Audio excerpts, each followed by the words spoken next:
Good morning dear student. Electrical engineering के online portal पे आप लोग का स्वागत है। In the previous lecture we have discussed about the eddy current, but in this lecture we will discussed about the eddy current losses. In the previous lecture we have discussed about eddy current. आपकी eddy current क्या है, उसके applications क्या हैं, किस तरीके से AD current आपकी प्रोड्यूस होती है। एडी करंट आपकी एक सर्कुलेटिंग करंट है, but it is not an induced current. It is a circulating current, not an induced current. तो ईडी करंट आपकी क्या है, एक सर्कुलेटिंग करंट है जो किसी आपके मेटालिक बॉडी में क्या होती है, डेवलप होती है। ठीक है, तो यहाँ पर हम लोग डिस्कस करने वाले हैं किसके बारे में, ईडी करंट लॉस के बारे में। तो ईडी करंट जो लॉस है वो हमारे किसी भी, जैसे कि मान लीजिए हमारा ट्रांसफार्मर है, ट्रांसफार्मर में हम कोर का यूज करते हैं, तो जो कोर यूज करते हैं हम वो स्ट्रिप के फॉर्म में यूज करते हैं। इलेक्ट्रिकल की मशीन है, उसमें जो कोर यूज करते हैं जिसके ऊपर वाइंडिंग की जाती है, वो हम जो है कि स्ट्रिप के फॉर्म में यूज करते हैं। ऐसा क्यों? ऐसा इसलिए करते हैं कि हम जो है कि अपनी जो ईडी करंट लॉस है उसको हम कम कर सकें। ईडी करंट से क्या होता है कि हमारी जो ईडी करंट के बढ़ने से जो है कि हमारा कोई भी मेटालिक बॉडी क्या होती है, हीटअप होती है। जब हीट होती है तो हमारी एनर्जी हीट के फॉर्म में डिस्ट्रॉय हो जाती है। तो उससे बचने के लिए हम क्या करते हैं, लेमिनेटेड कोर का यूज करते हैं। ठीक है, तो हम देख लेते हैं कि क्या क्या कुछ पॉइंट्स हैं जो हमारे ईडी करंट लॉस में होते हैं। ठीक है, पहला है metal melt by the effect of ED current loss. Eddy current के इफेक्ट से, ठीक, ईडी करंट के इफेक्ट से क्या होता है, कोई भी मेटल हमारा मेल्ट हो जाता है, पिघलाया जा सकता है। जैसा कि हमने कहा कि इसका यूज किसमें किया जाता है, इंडक्शन फर्नेस में किया जाता है। ठीक है, इलेक्ट्रिक एनर्जी लॉसेस, तो इससे क्या होता है कि जैसे कि हमने आपको बताया कि अगर हमारा ट्रांसफार्मर है उसमें हम एक सिंगल कोर का अगर यूज करते हैं, लेमिनेटेड कोर का यूज नहीं करते हैं, तो क्या होगा, हमारा इलेक्ट्रिकल एनर्जी का लॉस होगा। ठीक, नेक्स्ट है decreases the efficiency of machine. तो इससे क्या होता है कि जो हमारी एनर्जी होती है वो हीट के फॉर्म में डिस्ट्रॉय हो जाती है। तो इससे हमारे मशीन की इफिशियंसी क्या हो जाती है, डाउन हो जाती है, कम हो जाती है। ठीक, तो ईडी करंट लॉस का फार्मूला है W=K VM² T² F² where V max is maximum flux density, F is the frequency, T is the thickness of the material or specimen। ठीक, जो T है आपका वो क्या है, थिकनेस ऑफ सीट है या इस सैंपल है या मटेरियल है।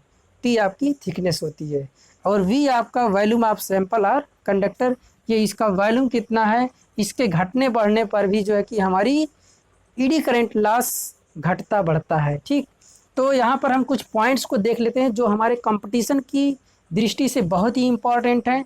देखिए, पहला केस है आपका, जब हम मैग्नेटिक फ्लक्स डेंसिटी को बढ़ाते हैं, फ्रीक्वेंसी और उसके वॉल्यूम को और उसके थिकनेस को कांस्टेंट करके अगर हम फ्लक्स को बढ़ाते हैं, तब इस पे, ठीक, अगर मान लीजिए यहाँ पर हमने कोई मैग्नेटिक फ्लक्स सेटअप कर दी और इस पे यहाँ पर हम क्या कर रहे हैं, इसकी वैल्यू को इंक्रीज कर रहे हैं, किसकी, मैक्सिमम फ्लक्स डेंसिटी की वैल्यू को इंक्रीज कर रहे हैं, तो क्या हो रहा है, ईडी करंट लॉस हमारा बढ़ रहा है।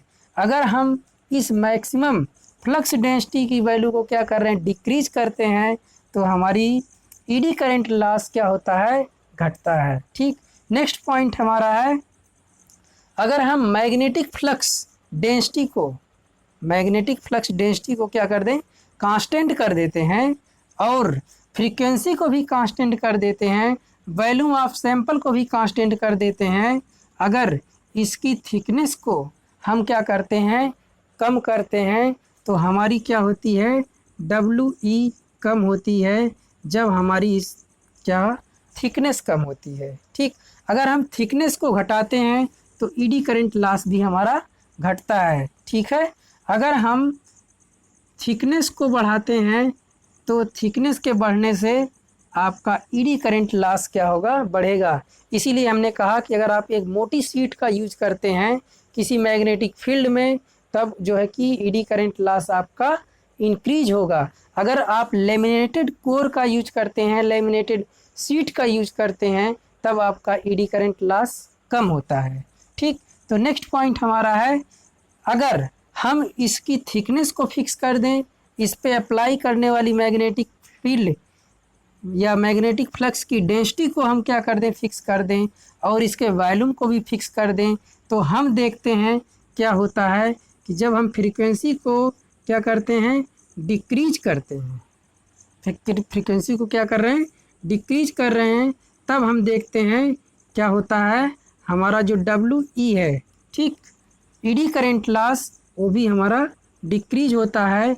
और जब हम फ्रीक्वेंसी को इंक्रीज करते हैं तो हमारी जो ईडी करंट लॉस है इसके स्क्वायर के फॉर्म में जो है कि क्या होती है, इंक्रीज होती है। अगर हम फ्रीक्वेंसी को 2 गुना करते हैं तो जो ईडी करंट लॉस है वो 4 गुना इंक्रीज हो जाता है। ठीक है, यहाँ पर अगर मान लीजिए आप थिकनेस को 2 गुना इंक्रीज करते हैं तो जो आपका ईडी करंट लॉस है वो 4 गुना आपका इंक्रीज हो जाएगा।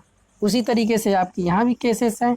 अगर अगर अगर आप ये देखते हैं कि मैग्नेटिक फ्लक्स डेंसिटी, थिकनेस और फ्रीक्वेंसी तीनों चीज़ों को आप कांस्टेंट कर देते हैं, ठीक, तीनों चीज़ों को क्या करते हैं, कांस्टेंट कर देते हैं। फ्रीक्वेंसी मान लिया हमने 50 हर्ट्ज़ कर लिया, थिकनेस इसकी मान लिया हमने 5 mm या 10 mm कर लिया, और मैग्नेटिक फ्लक्स डेंसिटी मान लेते हैं कि 20 टेस्ला की यूज कर रहे हैं। तब अगर हम वॉल्यूम ऑफ कंडक्टर या कंडक्टिंग मटेरियल को इंक्रीज करते हैं तो हमारा क्या होता है, ईडी करंट लॉस भी इंक्रीज होता है जब हम वॉल्यूम ऑफ कंडक्टर को इंक्रीज करते हैं। जब हम वॉल्यूम ऑफ कंडक्टर को डिक्रीज करते हैं तो जो हमारा ईडी करंट लॉस है वो भी हमारा क्या होता है, डिक्रीज होता है। तो ये आपके 4 point very important for your competitive exam and your semester exam. अगर आपको इतनी सारी पॉइंट्स याद हैं तो आपके लिए बहुत ही अच्छी बात है। आप पूरा का पूरा ये जो डेटा है इसको 2 पेज 3 पेज में एक्सप्लेन कर सकते हैं बहुत ही आसानी से। इसकी हेल्प से आप एग्जाम्पल बनाइए और जो है कि इसको बहुत ही डिटेल में आप एक्सप्लेन कर सकते हैं। तो हम क्या क्या प्रोसेस करें, क्या क्या तरीके अपनाएं जिसकी सहायता से क्या हो कि हमारी ईडी करंट लॉसेस कम हो।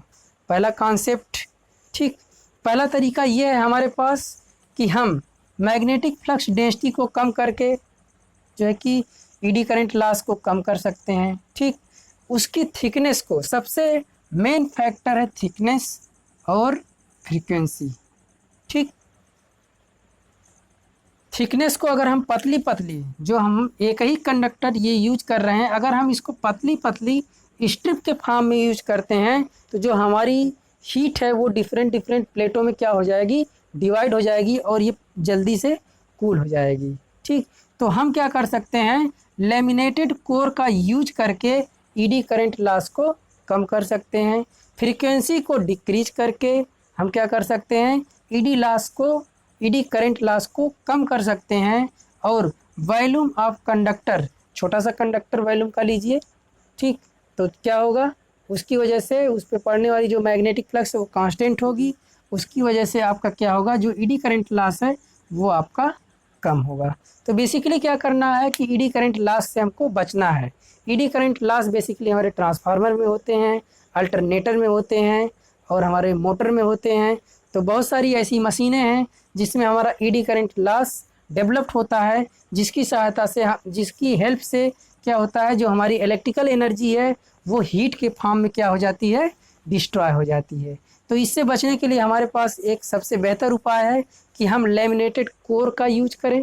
ठीक, और अगर हिस्टैरिसीस लॉस को कम करना है तब क्या करना चाहिए, तब हमको ऐसे मटेरियल का यूज करना चाहिए जो इजीली मैग्नेटाइज हो जाए, इजीली डीमैग्नेटाइज हो जाए। जैसे कि हम फेराइट का यूज कर सकते हैं। ठीक, फेराइट का यूज करते हैं हम ट्रांसफार्मर की कोर बनाने में, जो हाई फ्रीक्वेंसी पे यूज करते हैं। ठीक, अगर आप उसको हाई फ्रीक्वेंसी पे भी यूज करेंगे तब पर भी जो ईडी करंट लॉस होने वाला है वो आपका कम होगा।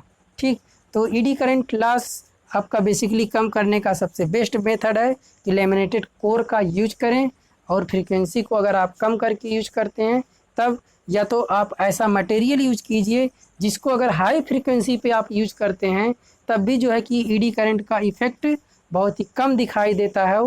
ठीक, तो इस तरीके से हमारे पास कुछ स्टेप्स थे जिसकी सहायता से हमने क्या किया, ईडी करंट लॉस को हमने समझा। जो है हमारी भंवर धाराएं में होने वाली हानियां हैं वो कौन कौन सी हानियां हैं। मेटल को जो है हम क्या कर सकते हैं, मेल्ट कर देता है, इलेक्ट्रिक एनर्जी का लॉस हो जाता है, किसी भी मशीन की एनर्जी, किसी भी मशीन की इफ़िशियंसी हमारी डाउन हो जाती है। क्यों? जो है किसकी वजह से, ईडी करंट लॉस की वजह से। तो इस लेक्चर में बस इतना ही डियर स्टूडेंट। अब नेक्स्ट लेक्चर जो हो हमारा होगा वो सेल्फ इंडक्टेंस और म्यूचुअल इंडक्टेंस के बारे में होगा। फिर इसके बाद आप अप्रॉक्सीमेटली आपका सिलेबस EE फर्स्ट का कंप्लीट है। ठीक, अब आप लोग अपनी प्रिपरेशन खुद करेंगे। अगर आपको जहाँ भी डाउट होगा उससे रिलेटेड आप उससे डाउट पूछ सकते हैं। तो इस लेक्चर में बस इतना ही। So thank you dear student, all the best.